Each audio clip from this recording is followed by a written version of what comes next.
маман иесінің батасын алуда.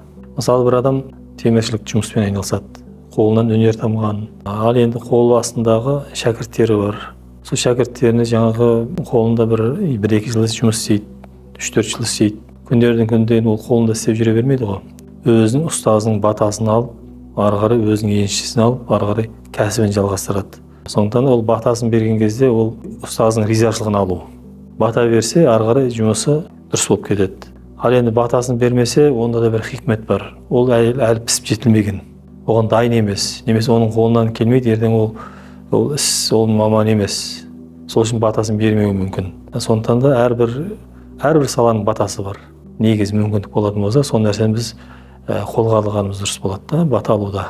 Мысалы, темірдің пірі ер Дәуіт деп жатады. Мысалы, Дәуіт алейхиссалам, Алла Тағала Құран кәрімде оған не дейді?